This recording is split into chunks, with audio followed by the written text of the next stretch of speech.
Buenas, en esta oportunidad vamos a empezar el curso especialista en tratamiento de agua y efluentes. Me voy a presentar, yo soy la magistra Lorena de la Cruz Santos, soy ingeniera química de la Universidad Nacional del Centro del Perú, con grado de maestro en Ciencias con mención en Tratamiento de Aguas y Reuso de Desechos en la Universidad Nacional de Ingeniería y un diplomado de Salud Ambiental en México, cursando actualmente una maestría en Gestión y Auditorías Ambientales en la Universidad Europea Miguel de Cervantes de España. Cuento con una amplia experiencia en supervisión de plantas de tratamiento de agua potable y agua residual en diferentes proyectos mineros y de hidrocarburos a nivel del país. Algunos de estos, solo por mencionar algunos, es el proyecto Toromocho en la ciudad de Morococha, la mina Constancia en Arequipa, la planta de fraccionamiento líquido gas natural en Pluspetrol, Pisco, y la planta compresora KP127 en Cusco. También me he desempeñado como perito ambiental de la Unidad de Saneamiento Básico del Ministerio de Salud. Voy a empezar con el módulo 1, Introducción al Tratamiento de Aguas. ¿Qué son las aguas residuales? Es el líquido de composición variada proveniente de uso municipal, industrial, comercial, agrícola, pecuario o de cualquier otra índole, ya sea pública o privada, y que por tal motivo haya sufrido degradación o alteración en su calidad original, y su efecto puede ser perjudicial al medio ambiente y la salud. Mundialmente se sabe que alrededor de 400 metros cúbicos por segundo de desagües vienen contaminando el medio ambiente, constituyen un vector de transmisión de parásitos, bacterias, virus, patógenos y otros agentes tóxicos. ¿Cuáles son los orígenes de las aguas residuales? Los residuos de quehacer habitacional, quiere decir los residuos producidos en nuestra vivienda, llámese las aguas grises o las aguas negras. Los residuos industriales líquidos, los residuos humanos y de animales, y el agua de lluvia. Todos estos generan un efluente que finalmente son las fuentes de contaminación, que pueden ser fuentes dispersas o fuentes definidas o puntuales. En el presente gráfico le voy a explicar los diferentes tipos de aguas residuales industriales. Tenemos las aguas residuales con contenidos de aceites. En este caso, las aguas residuales son necesarios que pasen por un sistema colector de aceites o un sistema de trampa de grasas. Posterior a esto va a pasar a un sistema de drenaje de combustibles y a un separador API para llegar a una laguna de estabilización. Las aguas residuales alcalinas o ácidas, debido al pH extremo que pueden tener, son necesarios un tratamiento de neutralización. Las aguas de escorrentía pasan por canales de recolección revestidos en concreto. Después, las aguas residuales domésticas pueden pasar por una trampa de grasa, un pozo séptico, pasar a un filtro anaeróbico y finalmente un campo de infiltración. Estos procesos mencionados ahora son para el tratamiento de aguas residuales que no cuentan con una red dentro o intradomiciliario.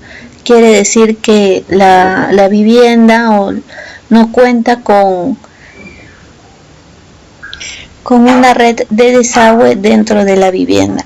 De lo contrario, la disposición que se hace de las aguas residuales y el tratamiento es por medio de plantas convencionales y una disposición final que podría ser hacia un cuerpo de agua cuando ya se encuentra debidamente tratada.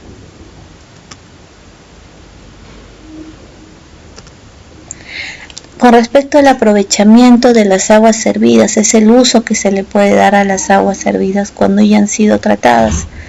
Puede ser las aguas servidas municipales a un agua municipal no potable, a un agua potable cuando éste ya ha sido tratado, ha llegado a un cuerpo de agua y de ahí ha seguido un tratamiento de potabilización.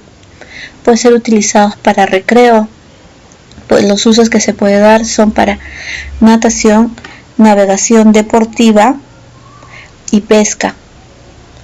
puede darse uso para la piscicultura, también para la agricultura. Para la agricultura los usos que se les pueden dar son para abrevaderos, para huertas y viñas, para forrajes, cultivos de producción de fibras, cultivos de producción de algún tipo de alimentos. Alimentos que pueden ser consumidos directamente de forma cruda o para alimentos que van a ser procesados. El otro uso que se puede dar a las aguas municipales tratadas es a nivel industrial.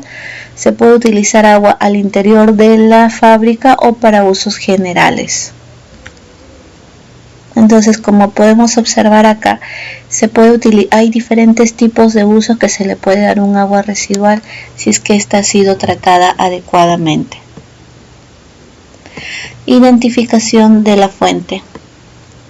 La mayor causa de contaminación ambiental en nuestros días es provocada por fuentes puntuales que generan gran cantidad de aguas residuales derivados de sus procesos productivos.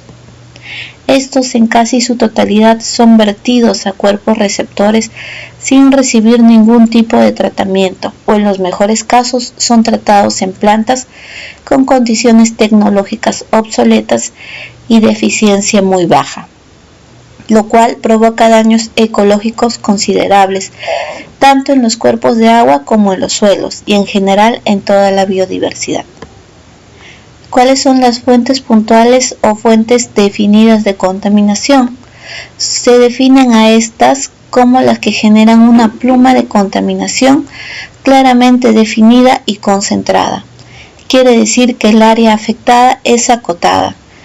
Un ejemplo de esto puede ser un tipo de contaminación debido a derrames de tanques de almacenamientos líquidos, debido a infiltración de residuos industriales líquidos o a derrames accidentales. Las fuentes de contaminación difusa se definen como aquellas que no generan una pluma de contaminación claramente definida, pero que normalmente impactan un volumen muy grande del acuífero. Ejemplos de este tipo de contaminación son la agricultura, la sanitización in situ y la ganadería, entre otros. Acá en el presente gráfico pueden ver las diferentes fuentes de contaminación y a lo que me refería con respecto a la pluma que deja marcado. Por ejemplo, tenemos una pluma bien definida en los depósitos de basuras o en los rellenos sanitarios, en la infiltración de los ríos con contaminación industrial, también en drenaje de instalaciones industriales, en fugas de tanques de almacenamiento de agua. El tema de sanitización in situ podemos ver que es una pluma de contaminación mínima y que es difusa. El drenaje de granjas, fugas de alcantarillado por lagunas de estabilización de aguas residuales y bueno, se observa una pluma de contaminación mucho más extensa con respecto a la agricultura. ¿Cuál es la composición de las aguas residuales domésticas? El agua potable tiene un 99.99%. En sólidos tiene un 0.1%. Los gases disueltos con los que consta es de oxígeno, CO2, sulfuro de hidrógeno y nitrógeno. ¿Y cuáles son los componentes biológicos? Puede ser bacterias, macro y microorganismos y virus. ¿Cuáles son las clasificaciones de las aguas residuales? En función de su origen, pueden ser aguas residuales urbanas o industriales. En función de la contaminación, según su naturaleza, conservativos o no conservativos. Según su estado físico, pueden ser sólido suspendido, sólidos disueltos o sólidos coloidales. Más adelante ya voy a explicar a qué se refiere con estos tipos de sólidos, ¿no? En específica con los coloides. Según su composición química, pueden ser contaminantes orgánicos e inorgánicos. Según su microbiología ya se puede dividir en los diferentes tipos de contaminantes, virus, bacterias, parásitos, entre otros. Las aguas residuales urbanas son caudales constantes y una contaminación homogénea. ¿Cuáles son los principales contaminantes? Los principales contaminantes pueden ser contaminantes físico-químicos y contaminantes biológicos. Dentro de los contaminantes físicos químicos se encuentran los sólidos suspendidos, el DBO, la demanda bioquímica de oxígeno, el DQO, demanda química de oxígeno, el nitrógeno, el fósforo, las grasas, los detergentes, las temperaturas y las arenas. Como contaminantes biológicos encontramos los microorganismos patógenos y microorganismos no patógenos y también la presencia de coliformes. Dentro de las aguas residuales industriales tenemos que los caudales de estos son variables y la contaminación que podemos encontrar es muy heterogénea. Esto va a ser dependiendo de la actividad económica que realiza la empresa o realiza la industria. La clasificación pueden ser en líquidos residuales muy contaminados, en aguas de proceso que tienen una contaminación menor, pero que tienen un caudal mucho mayor, y en aguas de refrigeración, que son aguas menos contaminadas. Los tipos de vertidos pueden ser vertidos continuos y vertidos discontinuos.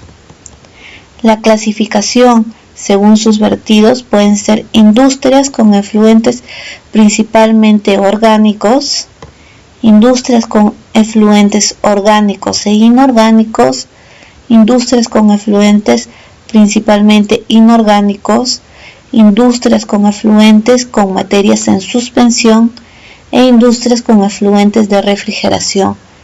El tipo de efluente va a depender de la actividad que realiza la empresa, la industria. En este caso, para determinar la calidad del agua o el tratamiento que se requiere, va a depender mucho del uso que nosotros le vamos a dar a este tipo de agua.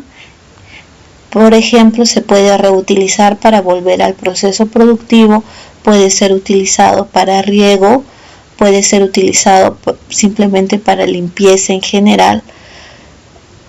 Y de acuerdo a este uso, nosotros y del sector al cual pertenece, se tiene que cumplir las normas y los límites que exigen para poder utilizar esta agua.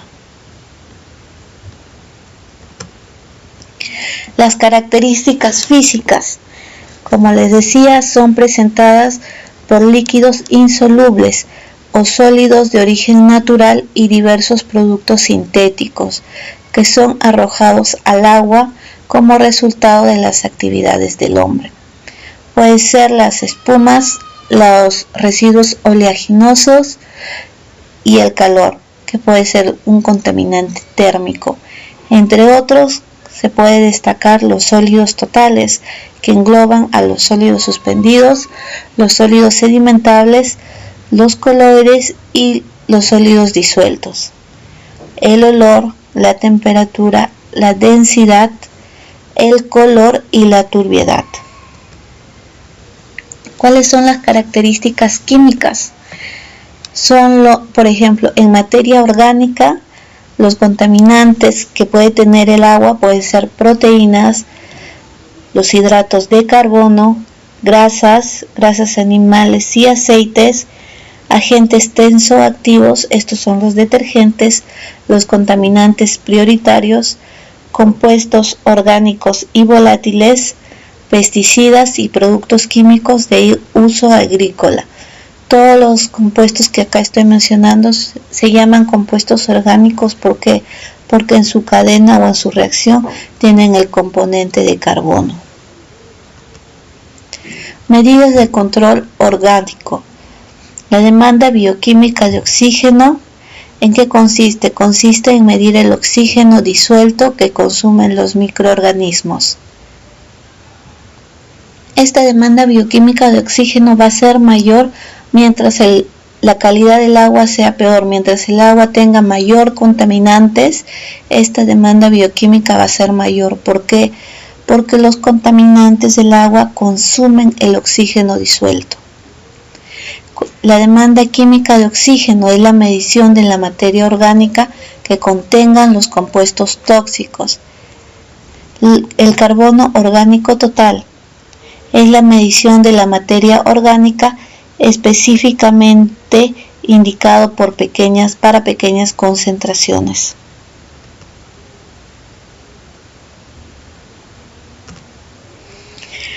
Con respecto a ya las características químicas, pero en materia inorgánica, puede ser el pH, los cloruros, la alcalinidad, que son los hidróxidos, los carbonatos y los bicarbonatos, el nitrógeno, que puede ser los nutrientes o los bioestimuladores, el fósforo, nutrientes o bioestimuladores, el azufre para la formación de sulfuros de hidrógeno, los compuestos tóxicos inorgánicos, que puede ser cobre, plomo, plata, cromo, arsénico o boro, los metales pesados como níquel, manganeso, plomo, cromo, cadmio, zinc, cobre, hierro y mercurio. Y los gases, que puede ser el oxígeno disuelto, el sulfuro de hidrógeno y metano. El oxígeno disuelto, como les decía, es importante para la respiración de los microorganismos aeróbicos y otras formas de vida.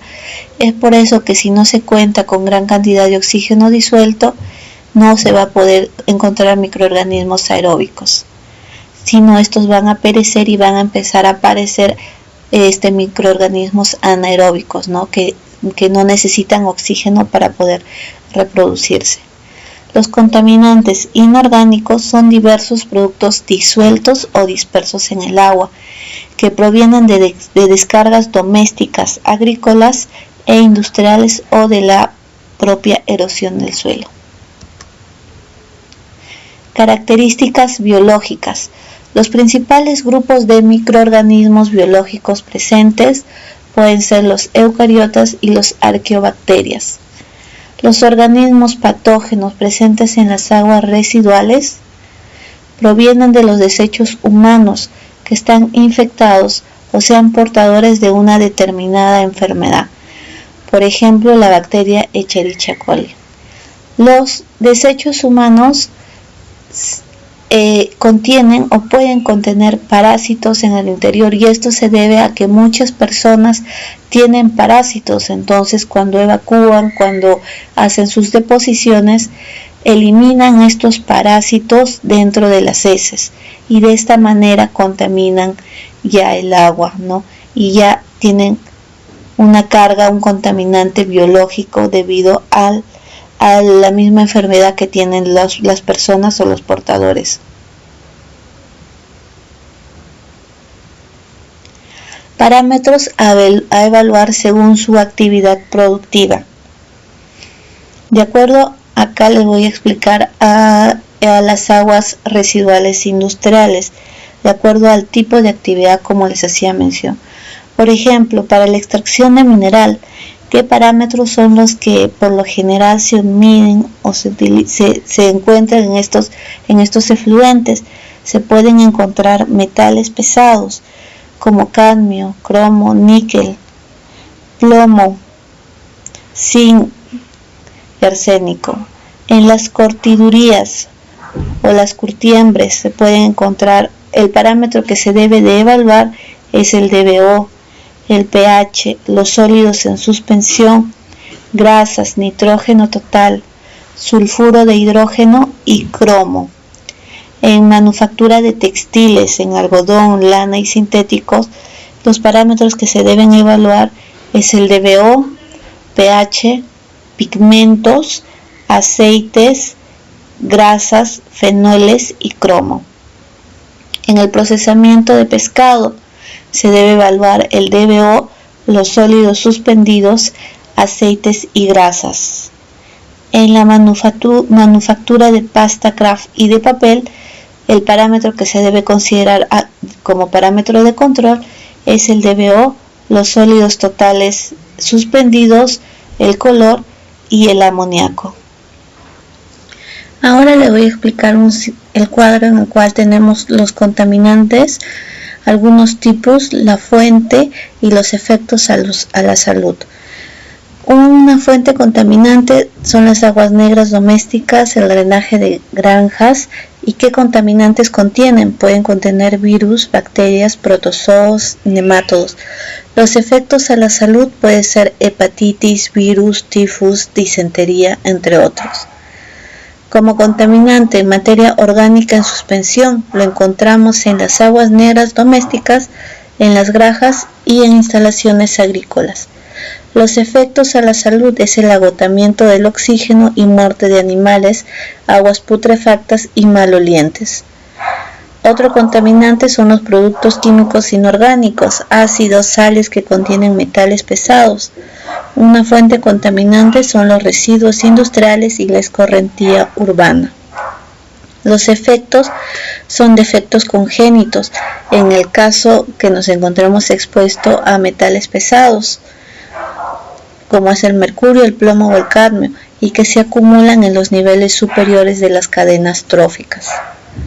Otro contaminante es el exceso de fertilizantes inorgánicos, fosfatos y nitratos solubles. Se encuentran en escorrentía de campos cultivados y los efectos es el crecimiento excesivo de algas, eutrofización de ríos y lagos, acumulación de materia orgánica muerta, cuya descomposición elimina el oxígeno disuelto y por lo tanto la vida animal. Otros contaminantes son los productos químicos orgánicos, llámese petróleo, gasolina, aceite, plásticos, plaguicidas, etc. Una fuente contaminante son los residuos industriales, la escorrentía urbana y las aguas domésticas. Los efectos son trastornos leves de salud hasta diversos tipos de cáncer. También puede producirse alteraciones genéticas debido a los PCBs. Los contaminantes, otro tipo de contaminantes son los sedimentos insolubles y los lodos. Una fuente contaminante es la misma erosión del suelo y los residuos urbanos e industriales. Los efectos es un enturbiamiento del agua, impide la fotosíntesis, destruye los fondos y rellena los embalses y los lagos. Otro contaminante es el calor. Una fuente contaminante es la refrigeración de industrias, especialmente centrales eléctricas. En este caso se considera como un contaminante el calor cuando se tienen valores extremos de temperatura. Puede ser agua para refrigeración o el agua de calderas, que en su defecto está o muy frío o muy caliente, y los dos extremos pueden afectar el medio ambiente. Aumento de temperatura disminuye el oxígeno disuelto y los seres vivos son más vulnerables a agentes tóxicos patógenos. Acá les estoy mostrando unas fotitos de diferentes cuerpos de agua y la pluma de contaminación o el punto donde desfoga o ingresa algún tipo de agua residual. Por ejemplo, tenemos acá la salida de la empresa minera de Los Quenuales y la mezcla, cómo sale de esta forma y cómo se mezcla en el río Riban, el cual tiene unas aguas con una coloración mucho más turbia a la calidad del agua que sale en la mina, que tiene menos sólidos suspendidos. Acá, esto es una playa de relaves. Como pueden ver, toda la pluma de contaminación debido al cambio de color muy visible que hay en la laguna y el vertimiento de los relaves. Acá también tenemos otra laguna, Laguna Conococha, de la ruta de la Panamericana Norte en Huaraz, cómo se encuentra aguas abajo y cómo se encuentra en la naciente de Río Santa. Acá podemos observar cómo hay una industria cerca y se está haciendo acá el monitoreo de la calidad del agua. Se tiene también relaves o pasivos ambientales, como podemos observar en esta foto, y también contaminantes orgánicos. ¿Cómo sabemos que hay una fuente concentración o grado de contaminantes? Porque podemos observar en la foto que en los bordes del río se encuentra una capa de una coloración rojiza. Eso se debe a la presencia de hierro. Un resumen de los métodos de tratamiento de aguas residuales. Esto es solamente de manera general cuáles son los métodos y los diferentes tratamientos que puede haber, ¿no? Y los porcentajes de eliminación que puede tener cada tratamiento. Esto se va a tratar mucho más a fondo cuando ya veamos el tema de diseño y tratamiento en sí de las aguas residuales, tanto para uso doméstico o de aguas residuales industriales. Un método primario es la sedimentación. El costo es un costo bajo. El material eliminado son las sustancias orgánicas disueltas y los sólidos suspendidos. Y el porcentaje de eliminación es de un 25 a 40% para sólidos orgánicos y para los sólidos suspendidos de un 40 a 70%. Este es un tratamiento básico. Cuando ya cuenta con un tratamiento secundario, puede ser por filtro de goteo, el costo es superior, moderado. El material que se elimina son las sustancias orgánicas disueltas, los sólidos suspendidos y los sólidos suspendidos. Solamente con los filtros de goteo se tiene un porcentaje de eliminación desde un 80 hasta un 92%. Entonces, con simplemente ya tener un tratamiento primario y un tratamiento secundario, podemos ver cómo el tratamiento y la eliminación de los contaminantes es mucho más efectiva. Como tratamiento secundario, también tenemos los lodos activados de costo moderado, y los materiales que se eliminan, los contaminantes eliminados son los sólidos disueltos y los sólidos suspendidos. Y también la eficiencia que tiene una planta de lodos activos es de un 85 hasta un 95% para estos dos componentes. Ojo, estamos hablando solo de estos componentes. Cuando querramos eliminar otros contaminantes para cumplir toda la normativa exigible, se puede incrementar otros parámetros, otros procesos adicionales, como tratamientos avanzados o terciarios, con tal de cumplir con todos los parámetros que nos exigen. Entonces, otro método ya avanzado es el lecho de carbón. Tiene un costo moderado y elimina las sustancias orgánicas disueltas. El porcentaje de eliminación es de un 90-98%. Puede ser el intercambio iónico, que tiene un costo alto y que elimina los nitratos y fosfatos. El porcentaje de eliminación es desde un 80 hasta un 92%. Las precipitaciones químicas, costo moderado y eliminan los fosfatos. Eliminan desde un 88 hasta un 95%. El filtrado o la filtración tiene un costo bajo y eliminan los sólidos suspendidos. Tienen un porcentaje de eliminación del 50 al 90%. La ósmosis tiene un costo alto y un material eliminado son sólidos disueltos, desde un 60 hasta un 95%. En este caso, la ósmosis se utiliza bastante para el agua de mar. El método de electrodiálisis tiene un costo muy alto y elimina los sólidos disueltos entre un 10 y un 40%. Finalmente, otro método es la destilación. Tiene un costo extremadamente alto y elimina los sólidos disueltos entre un 90 y un 98%. Ya en la práctica, dependiendo de la concentración de nuestros contaminantes, del tipo de industria que tengamos, nosotros vamos a poder definir qué tipo de tratamiento vamos a usar. Podemos usar no solamente uno, sino podemos utilizar dos tratamientos combinados. De esta forma, un tratamiento nos puede eliminar contaminantes orgánicos, otro tratamiento nos puede ayudar a eliminar contaminantes físicos, y la suma de los dos, con eso tenemos un mejor porcentaje de eliminación.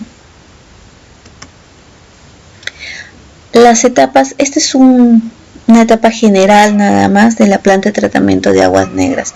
Pero etapas generales, como les digo, porque ya in situ y al momento del diseño vamos a definir qué procesos nosotros necesitamos.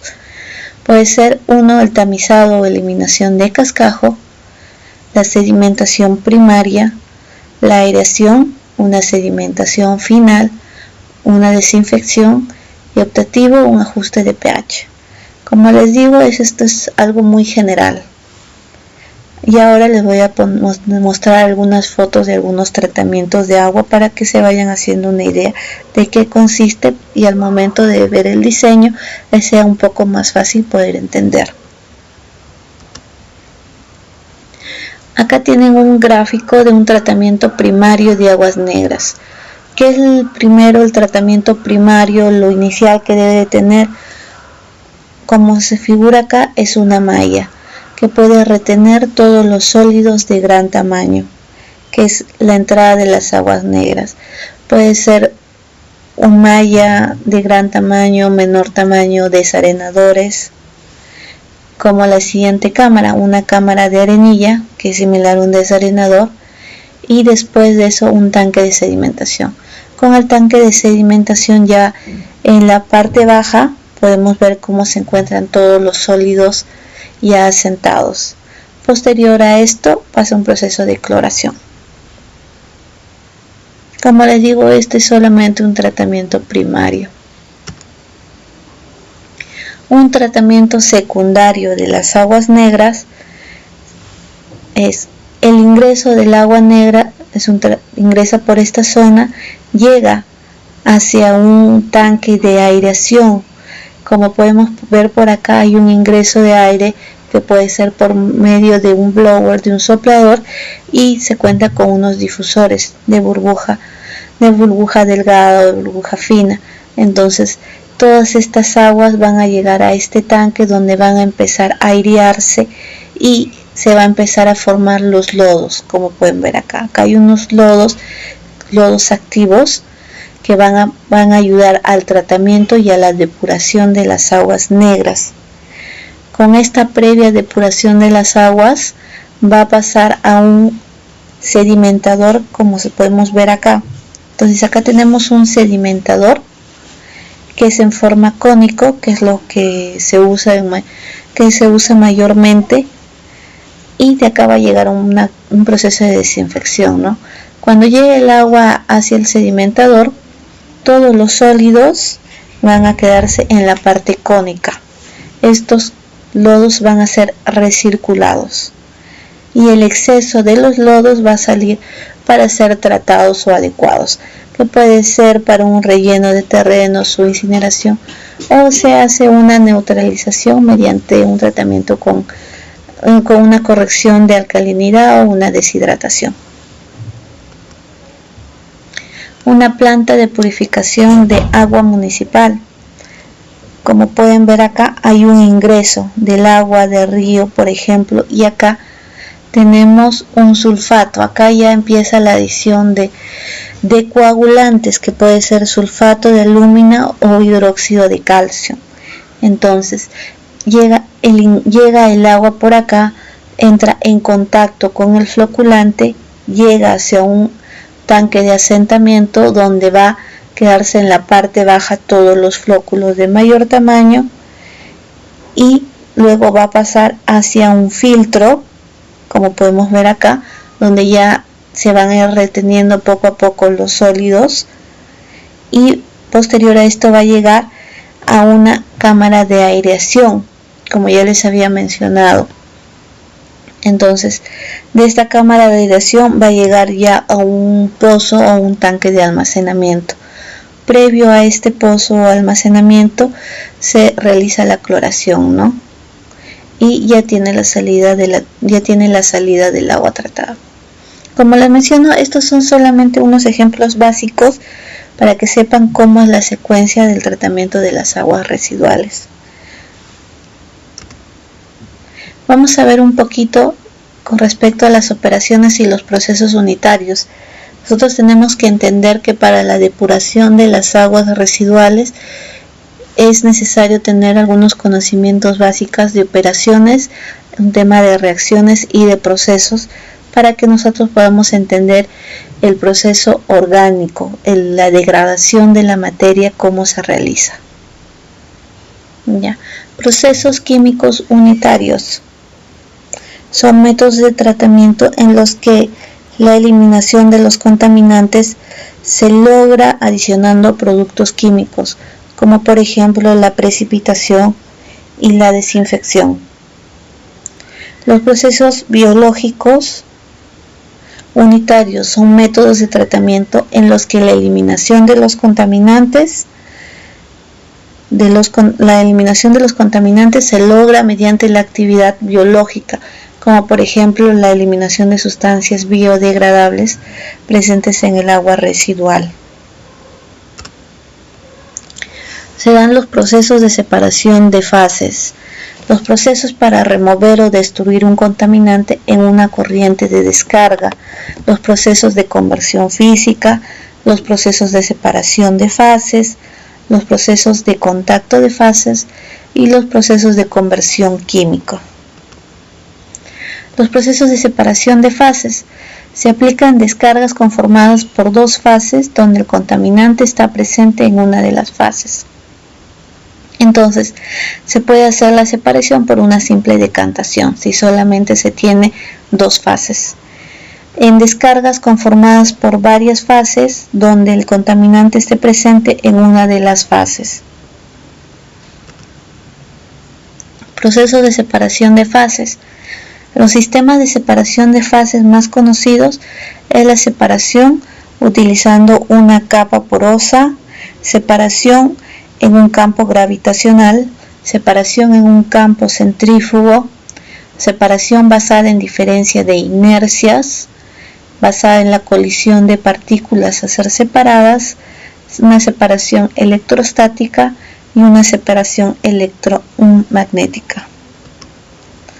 La separación utilizando una capa porosa. Este proceso utiliza una capa o sección porosa a través de la cual la fase continua debe atravesar, quedando retenida en las otras fases dispersas. Entonces, como podemos ver en el gráfico, tenemos inicialmente un tipo de agua con cierta cantidad de sólidos, digamos, llega a una capa porosa que puede ser un filtro y finalmente se adhieren acá algunos sólidos y va a pasar solamente una fase. La separación usando la capa porosa puede ser, como les decía, la filtración, una separación líquida-sólida de una suspensión líquida con partículas sólidas.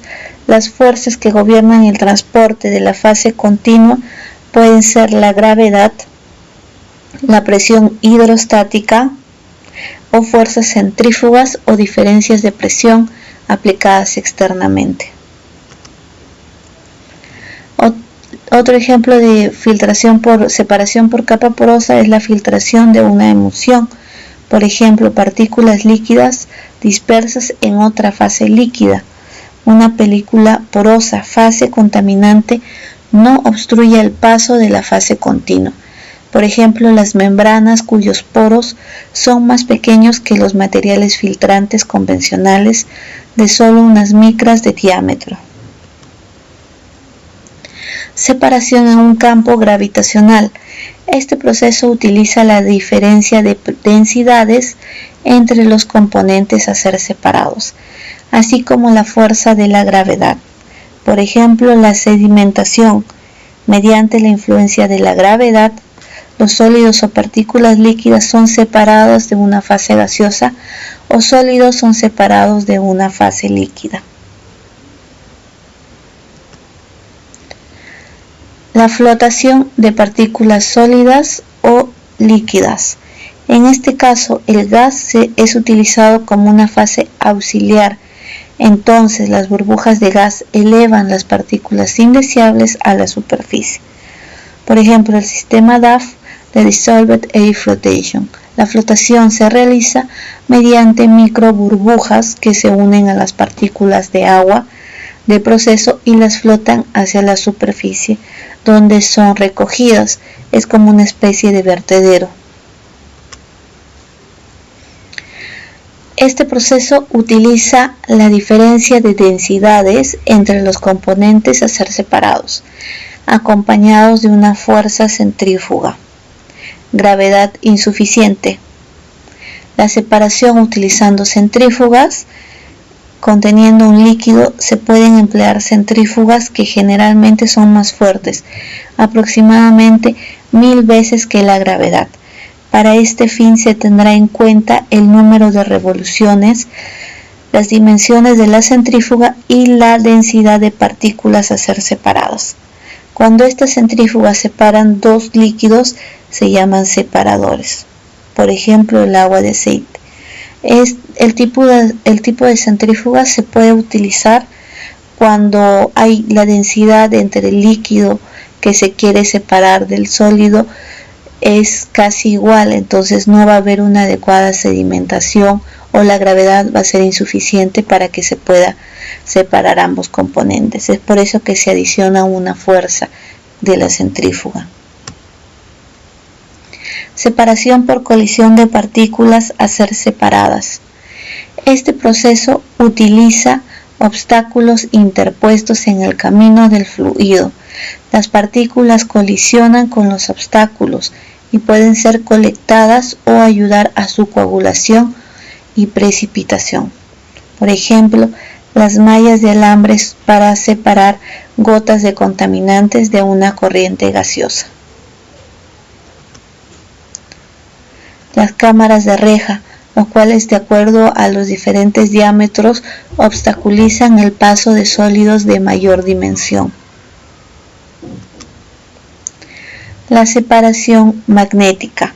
Se utiliza las diferentes propiedades magnéticas de las sustancias, por ejemplo, separación de componentes magnetizables de un desecho granular entre sólido y sólido, la separación de componentes magnetizables de partículas finas de una descarga gaseosa, sólida gaseosa, y la separación de partículas magnetizables de una descarga líquida, sólida líquida. La separación electrostática.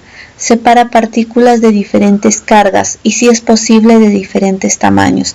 Este método consiste en separar el material aprovechando su carga eléctrica.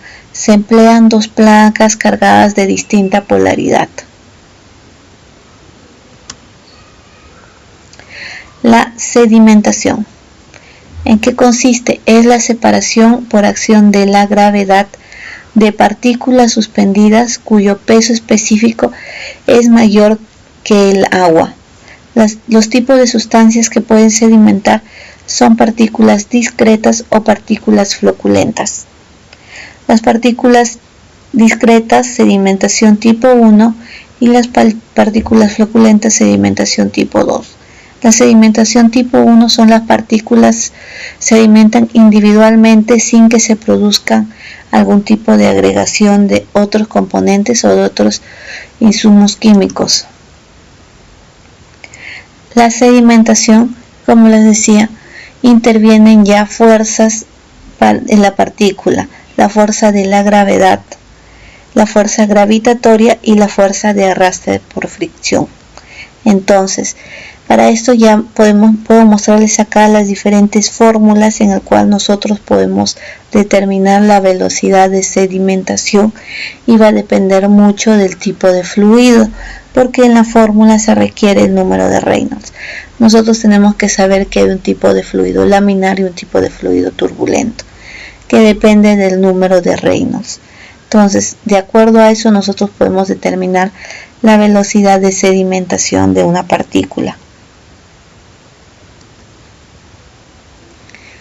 La sedimentación es un proceso complicado. ¿Por qué? Por las siguientes razones. La velocidad alrededor de cada partícula es afectada por la presencia de otras partículas. La forma de una partícula puede ser más pequeña o más grande, diferente a una esfera. Menciona acá la esfera porque para el cálculo de la velocidad se utiliza la fórmula de una esfera, la forma de un círculo, y esto es en una forma ideal. No todas las partículas tienen el mismo diámetro. Esto significa que no van a sedimentar con la misma velocidad. Cuando exista elevada concentración de partículas, ellas coagularán formando partículas más grandes, y flux durante su descenso se unirán a más partículas. Partículas sedimentadas localizadas en la parte líquida serán comprimidas por posteriores abastecimientos durante este proceso. El líquido presente entre las partículas fluirá en forma ascendente en el proceso de espesado. Las partículas sedimentadas pueden retroceder debido al flujo del líquido. De lo expuesto, la sedimentación de una suspensión, incluyendo el espesado y el descenso, puede ser mejorado de dos formas. La primera, adicionando agregados que promuevan la floculación de partículas. Eso es uno. Esto se refiere con la adición de floculantes. Y mezclando y moviendo la suspensión con el propósito de mezclar estos agregados y promover el contacto entre las partículas con el propósito de flocular. En la práctica del tratamiento de aguas residuales, estos dos mecanismos hacen posible incrementar la tasa de sedimentación en más de 1000 veces. Esto quiere decir que la adición de floculantes al proceso de sedimentación mejora en sí toda la sedimentación, obteniendo mejores resultados. Quiere decir que el agua posterior a la sedimentación tiene menor cantidad de sólidos suspendidos y que también esto se hace en un menor tiempo, ya que el tiempo de sedimentación cuando no se cuenta con floculantes es mayor al tiempo de sedimentación con floculantes, porque al tener un mayor peso, al haberse aglomerado ya todas las partículas en flux de mayor tamaño, el descenso de estos es mucho más rápido. La filtración es el paso de un fluido conteniendo sólidos suspendidos a través de un medio poroso, un filtro, que retiene esos sólidos y deja pasar únicamente al líquido filtrado. El fluido puede ser un líquido o un gas. Las partículas sólidas pueden ser gruesas o finas, rígidas o plásticas, redondas o alargadas, individuales, separadas o agregados. Los métodos de filtración es la filtración natural utilizando la gravedad. Como pueden ver acá, hay un filtro y simplemente por la gravedad, de acuerdo a la porosidad del papel filtro, se va reteniendo todos los sólidos. Una filtración artificial utilizando la presión externa, que puede ser un filtro o una filtración al vacío. Los mecanismos de la filtración dependen de la naturaleza del material a filtrar. Del método utilizado de filtración, en la práctica se dan tres tipos de mecanismos. La filtración superficial, como pueden observar en este lado, la filtración profunda, cuando ya se adhieren en los intersticios los sólidos, y el cake de filtración, cuando ya todos los sólidos se encuentran adheridos tanto en la superficie y en los intersticios del filtro. La filtración, el cake de filtración o torta de filtración o cama expandida. El medio filtrante es la barrera que permite que pase el líquido mientras retiene la mayor parte de los sólidos, los cuales se acumulan en una capa sobre la superficie o filtro, torta de filtración. Esta torta está formada por partículas en suspensión, las cuales van incrementando en espesor, debido a que la torta siempre se va incrementando. En espesor también la resistencia al paso del flujo se irá incrementando. Ahora voy a explicarles un poquito de las cinéticas de las reacciones. Como ya les había mencionado anteriormente, para ver los tratamientos biológicos es necesario que conozcamos un poquito de los procesos de las reacciones, el tipo de reactores y cómo es que estos van a actuar para poder realizar la degradación de los contaminantes del agua residual. La cinética de la reacción en los procesos de ingeniería ambiental tienen lugar en reactores o en sistemas naturales, que pueden ser llamados los pseudoreactores. Un ejemplo de esto es una cuba de lodos activados con un volumen de agua residual, que es un reactor, y el proceso de cambio y cinética. El conocimiento de las velocidades de reacción determina el tamaño de los reactores necesarios para un determinado grado de tratamiento. Eso quiere decir que previo o antes de poder realizar el diseño de una planta de tratamiento, nosotros debemos de saber la velocidad de reacción, qué tan rápido va a degradarse los componentes dentro de una planta, o cuál va a ser el tiempo de retención que nosotros le debemos dar a esa agua residual para que cumpla y sea eficiente la remoción de los contaminantes. Este proceso puede ser biológico, bioquímico o químico. Unos ejemplos de esto es el crecimiento o decaída biológicos de biomasa en lodos activados, digestión anaeróbica, lagunas de agua residual, filtros, percoladores, etc. Los procesos químicos de desinfección de agua potable por cloración o dióxido de cloro, transferencia de agua, gas, por ejemplo, la separación de sulfuro de hidrógeno del agua subterránea, la difusión de efluentes en ríos y estuarios, y las reacciones químicas de contaminación en el medio atmosférico. La producción bioquímica de metano en un relleno sanitario. Muchas reacciones solo llegan a completarse luego de largos periodos de tiempo. Se definen los niveles de conversión o de extensión de una reacción, y esto afecta los balances de materia del proceso. Se requiere por lo general conocer la extensión de la reacción para dimensionar y evaluar el costo del reactor. El proceso de tratamiento biológico de agua residual más importante es el de lodos activados, pero es extremadamente lento. Es por eso que para poder utilizar la planta de lodos activos es necesario que nosotros tengamos conocimientos de cuál es la calidad de agua.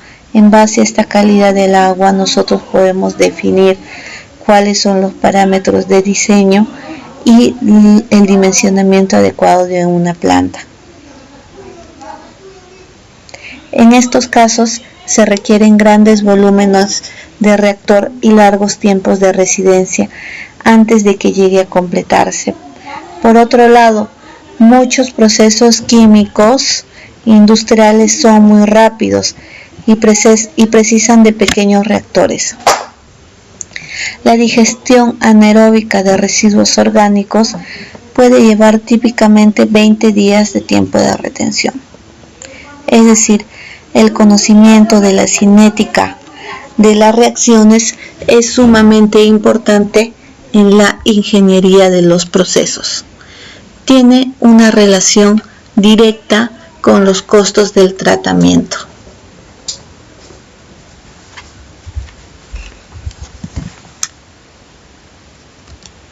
La cinética. Cuando se describen las reacciones sobre una base cinética, se producen diversos órdenes de reacción. Por ejemplo, para el proceso de lodos activados en depuración de aguas residuales se necesitan expresiones de velocidad para describir la separación de materia orgánica y el crecimiento de la población microbiana y la utilización de oxígeno.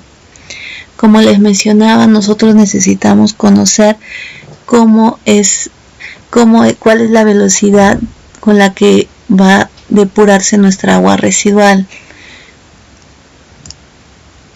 En general, la relación entre la velocidad de reacción, la concentración de los reactivos y el orden de la reacción, N0, 1, 2, o orden de grado 0, de primer grado, de segundo grado, viene dado por la expresión que les muestro, R igual a C elevado a la N, donde R es la velocidad de reacción, N es el orden de la reacción, como les decía puede ser de orden 0, 1 o 2, y C la concentración de elementos.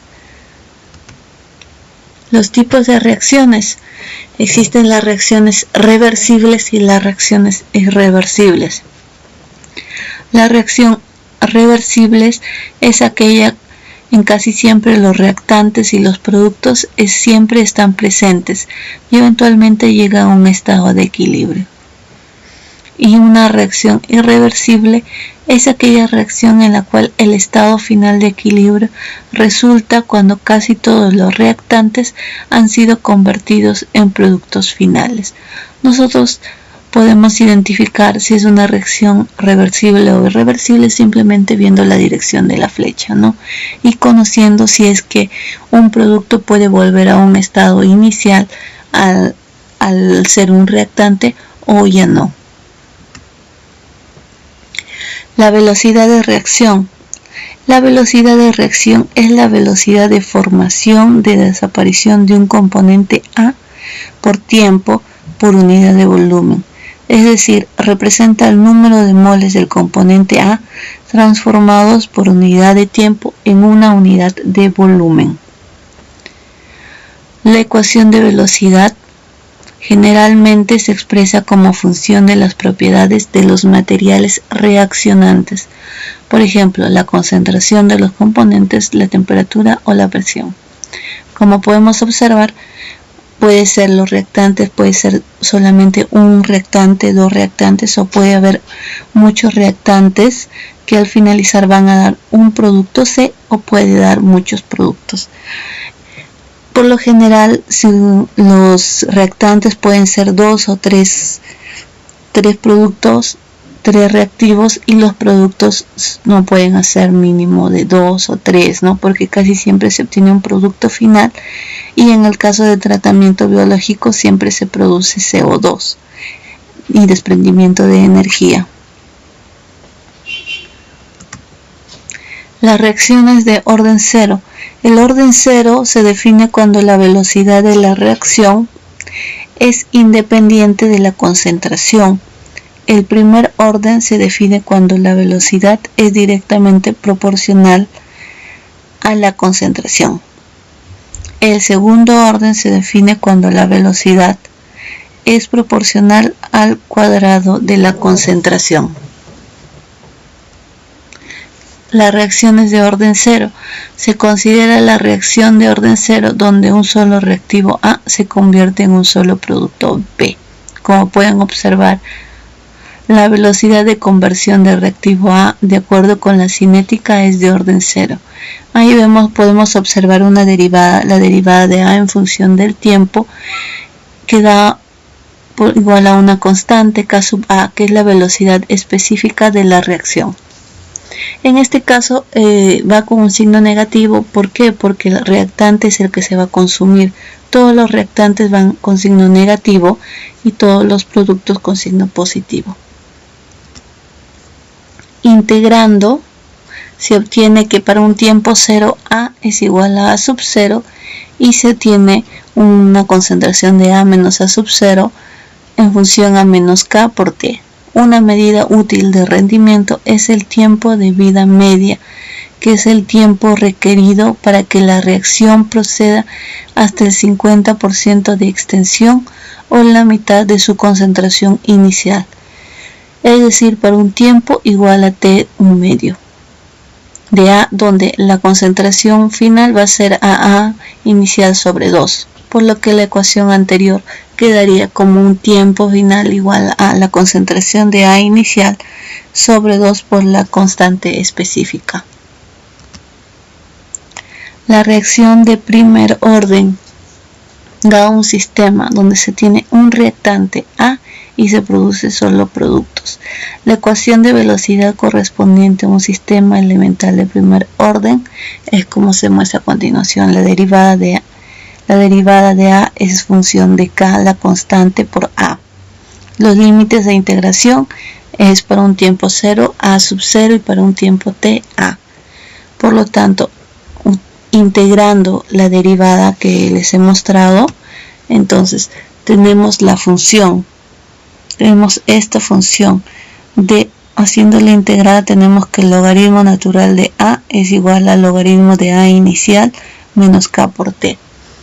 Nosotros tenemos que tener algunos conocimientos básicos de derivadas y de integrales, ¿no?, para poder utilizar las fórmulas.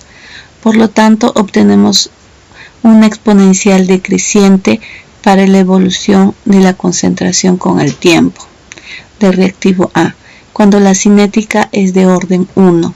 En la figura siguiente se representa gráficamente estos resultados.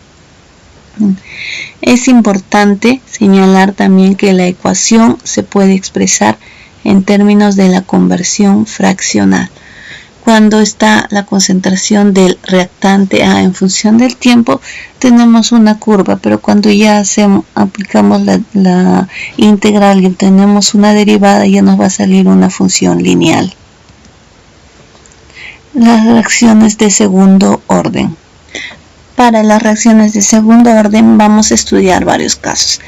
El primer caso es simplemente cuando se tiene un reactivo, que en este caso va a ser A.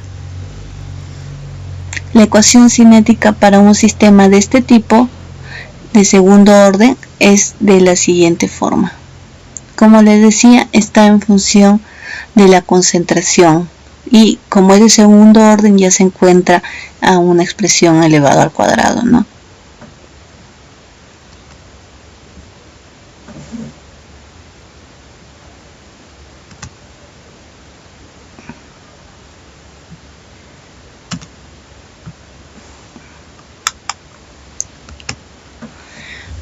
Acá ya tenemos a diferencia de la ecuación de primer orden, acá ya tenemos una diferencia, una resta de ambos en un tiempo 0 y un tiempo t, en una función, ¿no? Si representas, acá podemos ver la pendiente, cómo ya cambia de dirección en función al tiempo. Las reacciones de segundo orden, cuando ya se tiene dos reactivos. En este caso, nosotros, para poder hacer este tipo de fórmula, nosotros tenemos que saber primero cuál es el reactivo limitante. Nosotros podemos tener una reacción química que puede tener 2, 3, 4, 5 reactantes, pero nosotros tenemos que definir cuál de ellos es el reactivo limitante, y en base a ese reactivo limitante nosotros empezamos a hacer todo el cálculo. Nosotros vemos acá una concentración inicial A y una concentración inicial B. Entonces, en un tiempo X, quiere decir que se va a consumir A menos X y B menos X, se va a producir X, ¿cierto? Porque todos los productos, como les decía, es lo que se va a producir, va a salir siempre con un signo positivo, y lo que se está consumiendo siempre es un signo negativo. Entonces, utilizando ya la fórmula que antes les había mencionado, tenemos esta fórmula. Nosotros tenemos que integrar la fórmula. Finalmente vamos a obtener este gráfico. Entonces tenemos una fórmula y el gráfico que nosotros podemos aplicar cuando tengamos este tipo de reacciones de segundo orden y que tenga dos reactantes. Como les decía, nosotros acá tenemos que ver en base a qué reactante es el que nosotros vamos a trabajar. Reacciones de segundo orden del tipo. En este caso es similar a la reacción anterior, con la única diferencia, acá puedes ver el coeficiente. En la reacción anterior no se ha considerado los coeficientes. Para que nosotros podamos definir el reactivo limitante, la reacción que tenemos tiene que estar estequiométricamente balanceada. ¿Qué quiere decir? Que nosotros tenemos que ver todos los coeficientes, tanto de nuestros reactantes y de nuestros productos.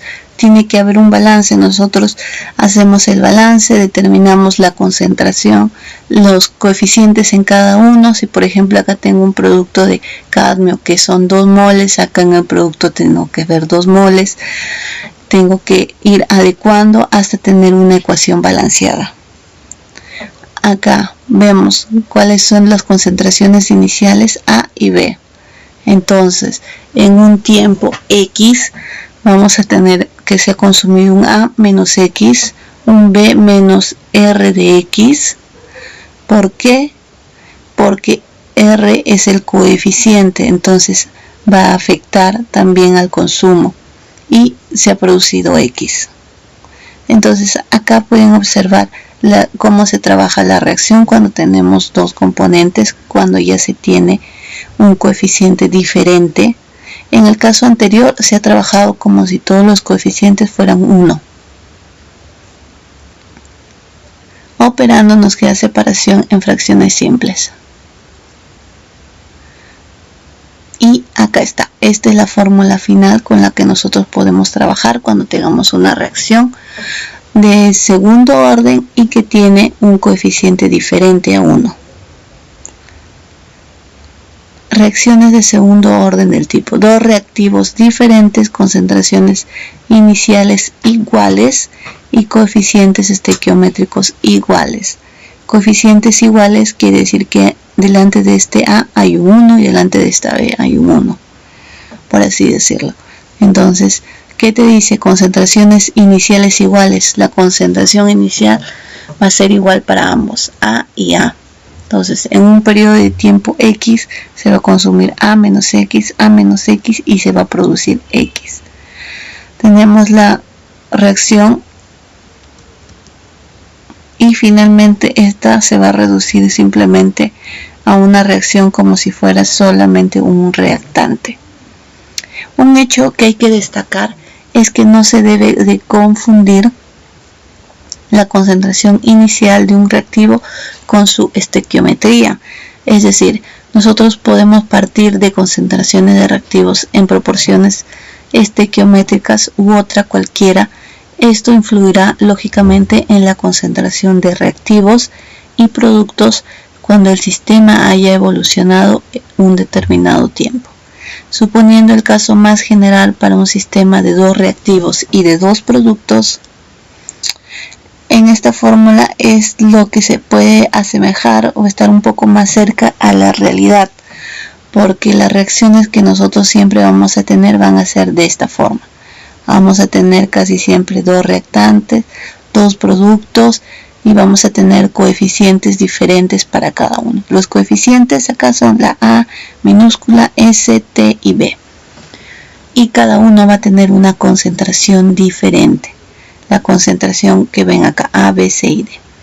Entonces, en un tiempo X va a tener A menos X, la concentración B menos S sobre A de X, y se va a producir C más T sobre A de X y D más B sobre A de X. Acá pueden observar cuál es el reactivo limitante. El reactivo limitante es A. Es por eso que todo el cálculo se ha hecho en función de A, como pueden observar acá. Todo se ha hecho en función en A, donde las concentraciones que figuran para cada uno de los reactivos y productos son las que existirían en el sistema cuando hubieran reaccionado X mol del reactivo A. El paso siguiente sería, como en todos los casos anteriores, la obtención de la ecuación de velocidad y su posterior integración para obtener la evolución de la concentración en el tiempo. Ahora terminamos ya el tema de reacciones y seguimos con un poco de lo que son los reactores y los tipos de reactores. Una de las más importantes consideraciones en el diseño de cualquier proceso químico o biológico es la selección del tipo de reactor que ha de ser usado en el proceso de tratamiento. Para tal fin deben tenerse en cuenta los siguientes factores: a la naturaleza de las aguas servidas, las reacciones cinéticas que gobiernan el proceso de tratamiento, el requerimiento del proceso, las condiciones locales, asimismo los costos de construcción, operación, mantenimiento de los reactores de selección. Los tipos de reactores más usados son el reactor batch intermitente. Es un reactor batch intermitente o por lotes porque tiene la característica de que una reacción química se efectúa mediante la adición de los reactantes dentro del mismo y estos se dejan reaccionar hasta que ha pasado un tiempo determinado, en el cual se calcula que el avance ha sido lo suficiente para poder descargar la mezcla totalmente. Un reactor batch no tiene entrada ni salida de reactantes o productos mientras se está realizando una reacción.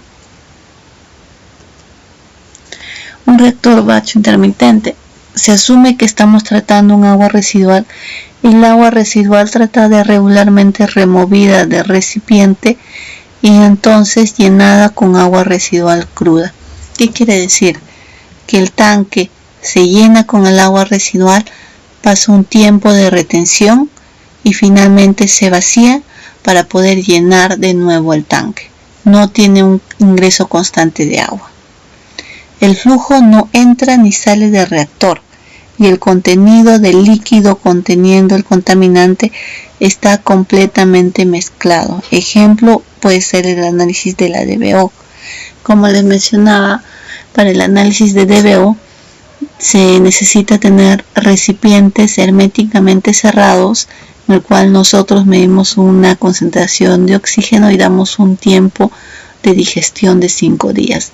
En este tiempo, ese reactor o ese recipiente, que es una botella Winkler, está cerrada para que no haya incremento de oxígeno y no puede ingresar ni salir absolutamente nada, que es similar a un reactor batch.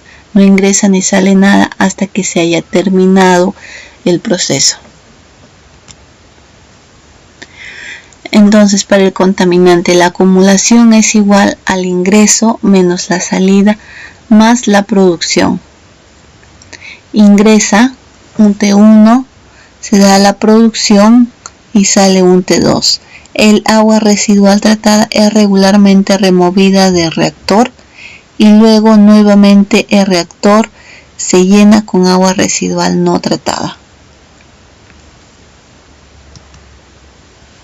El reactor intermitente, acá tenemos una imagen de reactor, tenemos una persona como está tapando un reactor. Entonces estos por lo general son reactores que puede ser anaeróbico o anaeróbico, donde está completamente cerrado y no hay ingreso de ningún otro componente hasta que se termine el proceso. Otro tipo de reactor es el reactor de flujo pistón o reactor tubular. El reactor de flujo pistón es aquel en el que las partículas del fluido pasan a través del tanque y salen con la misma secuencia con que entran.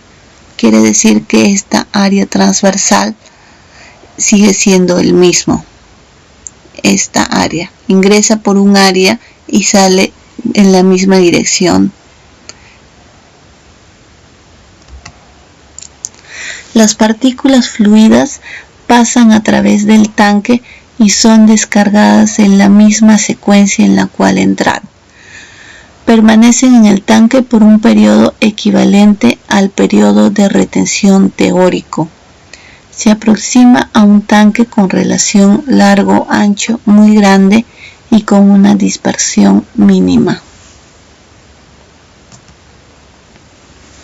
Un reactor de flujo pistón con recirculación. La recirculación del efluente es frecuentemente aplicada en lodos activados y plantas paquete con la finalidad de disminuir la concentración del flujo que sale o incrementar la tasa del flujo. El grado de reciclaje se mide por el factor de recirculación. El factor de recirculación es igual al caudal que recircula dentro del sistema sobre el caudal que ingresa al sistema.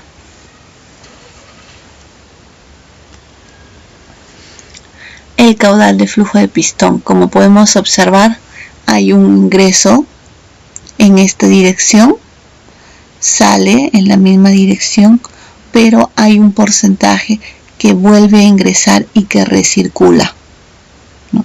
Este tiempo de retención en el reactor no es afectado por el flujo recirculante. El tiempo de recirculación es una parte del proceso de crecerá si R crece, pero el tiempo de retención total se mantendrá igual.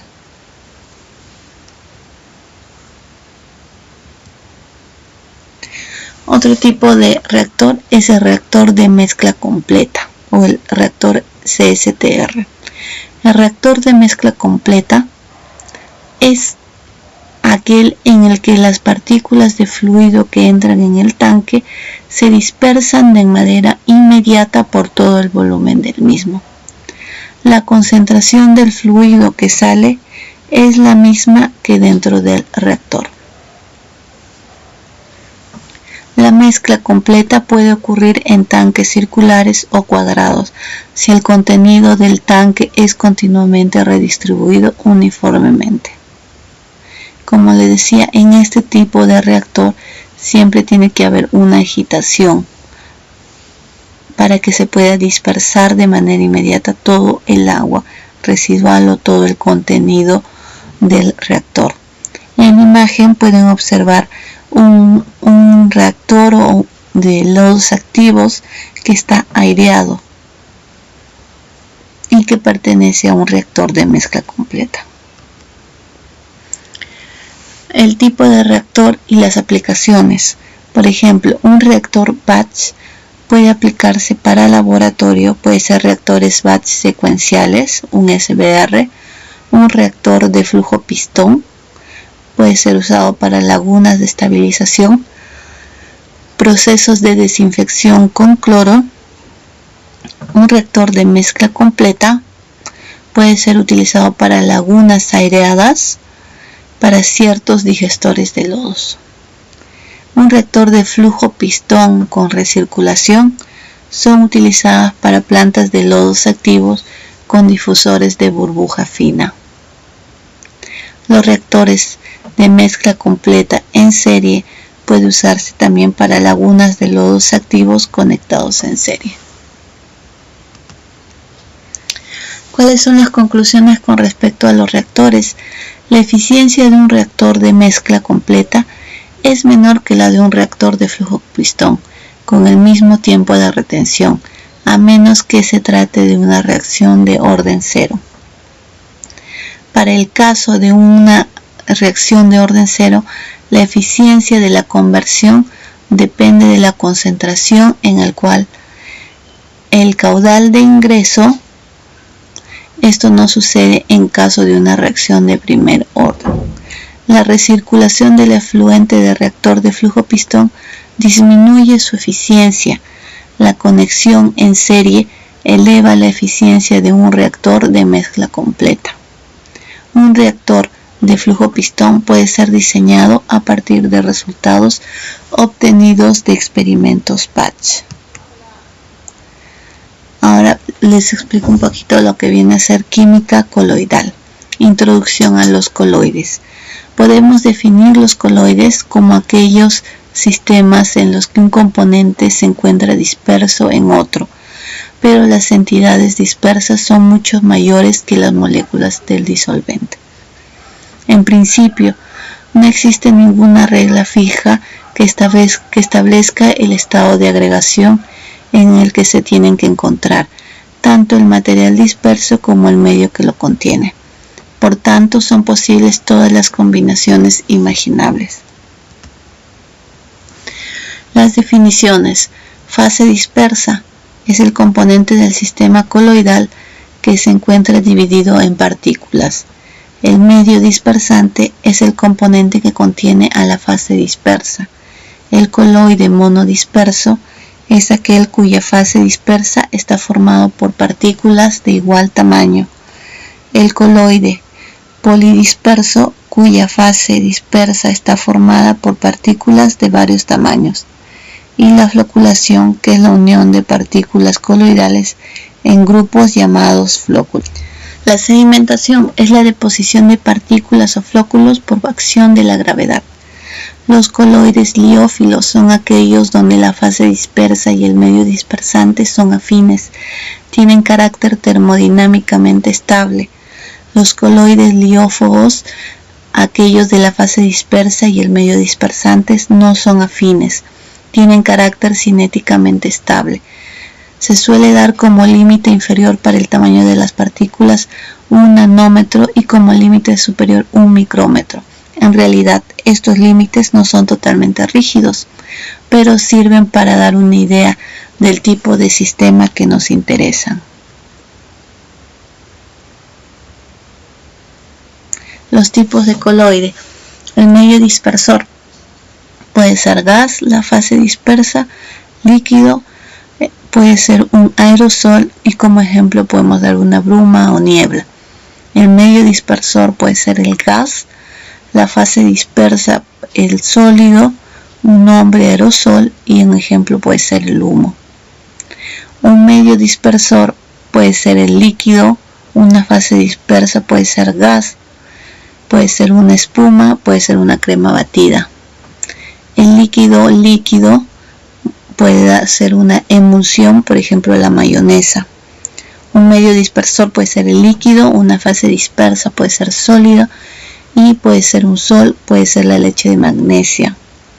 Un medio dispersor puede ser sólido, una fase dispersa puede ser gas y puede ser una espuma plástica. Un medio dispersor puede ser sólido, una fase dispersa líquida y puede ser un gel.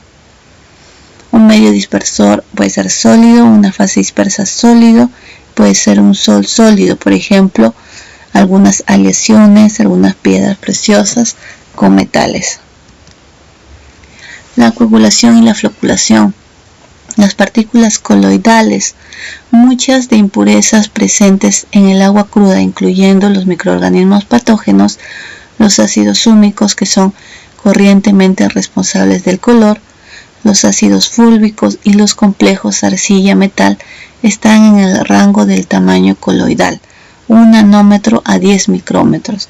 Aun cuando las partículas coloidales son muy pequeñas, son lo suficientemente grandes como para dispersar la luz, por lo que estas partículas comunican aspecto turbio u opaco al agua, a menos que estén muy diluidas. Estabilización de las partículas coloidales. Existen dos tipos de coloides con características distintas. Los coloides hidrofílicos, termodinámicamente estables, presentan afinidad por el agua, se aíslan y evitan el contacto con otras partículas, rodeando su superficie con una capa de moléculas de agua, como por ejemplo las grasas, los aceites, los detergentes y los jabones. Los coloides hidrofóbicos, termodinámicamente inestables, presentan escasa tendencia a ser mojados, deben su estabilidad a cargas eléctricas de superficie.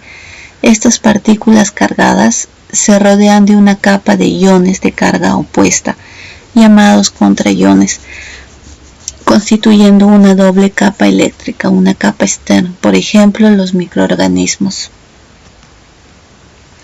Acá podemos ver cómo se encuentran diferentes cargas iónicas, una carga negativa y alrededor varias cargas positivas, y cómo se van estabilizando entre la atracción y la repulsión los coloides. La caída del potencial en la doble capa suele llamarse potencial electrocinético o potencial Z. La estabilidad de la dispersión depende de los iones que el coloide absorba. Casi todas las partículas coloidales que están dispersas en agua a un pH entre 5 y 7 presentan carga negativa y su potencial varía entre menos 14 y 30. Las dispersiones con potencial Z menor a 14 tienden a aglomerarse. Los mejores resultados de desestabilización se presentan cuando el potencial Z es cercano a cero.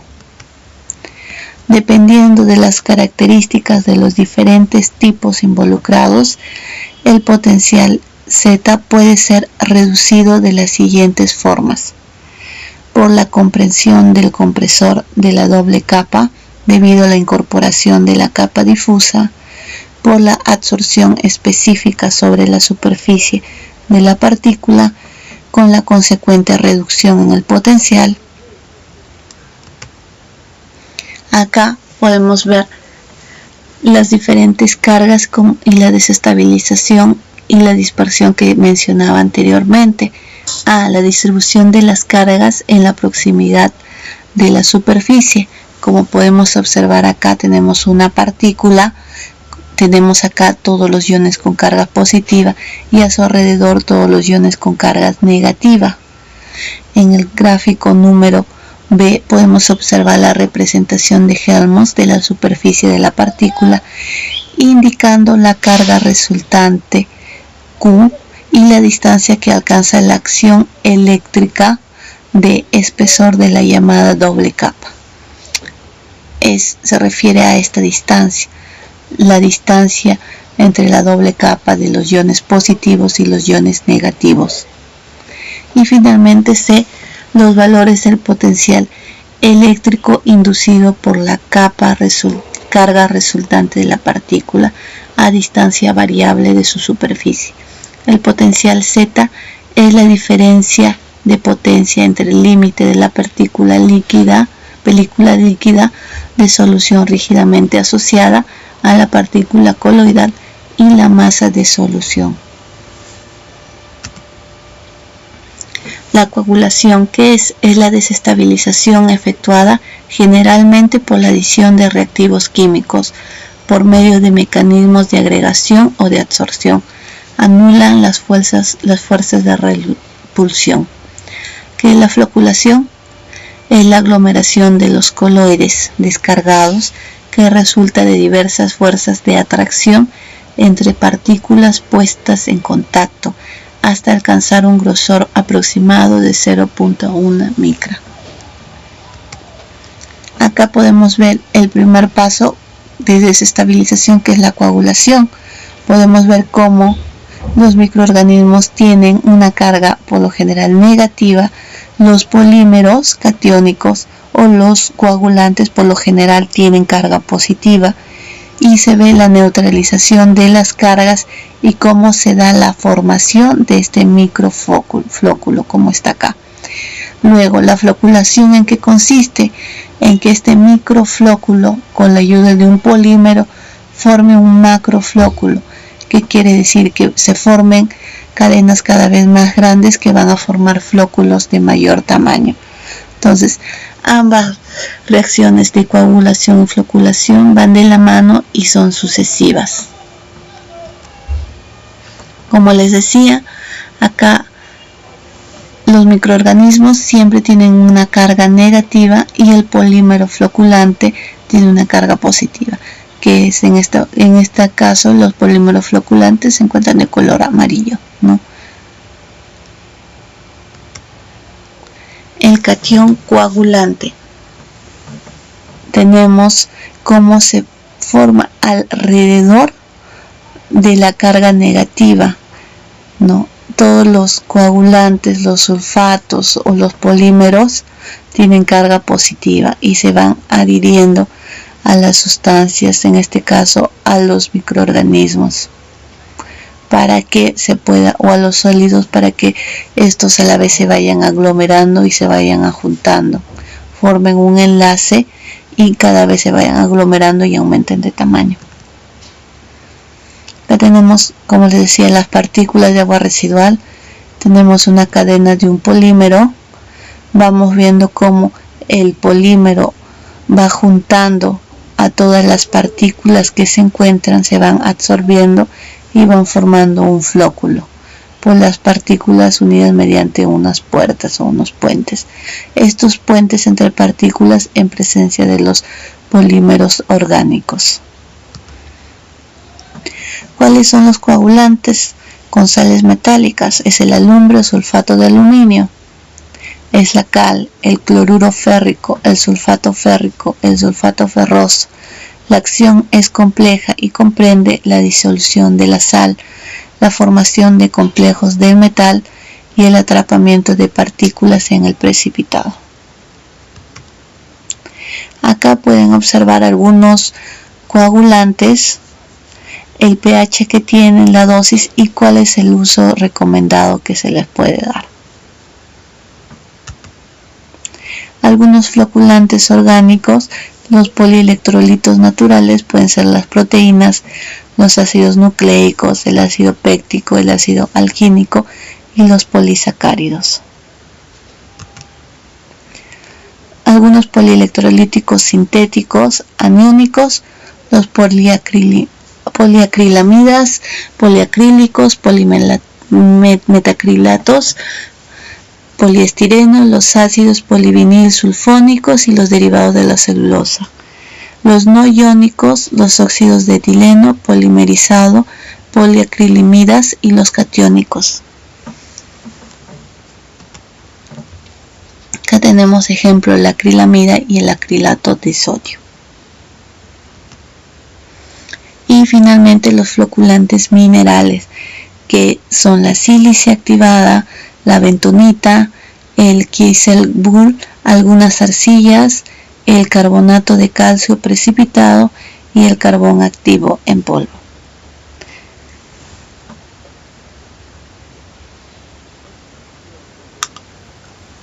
Bueno, con esto estaríamos ya culminando el primer módulo de introducción al tratamiento de aguas residuales.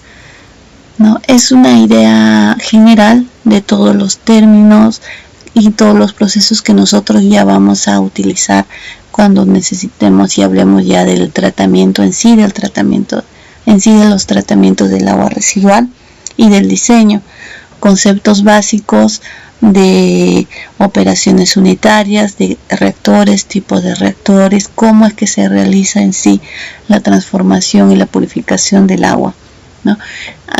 Como les estoy dejando para que puedan profundizar un poco más el tema, algunas lecturas adicionales, así como también les estoy dejando un pequeño video en el cual ustedes pueden ver el video y de acuerdo a eso les estoy dejando un taller. Gracias, eso sería todo.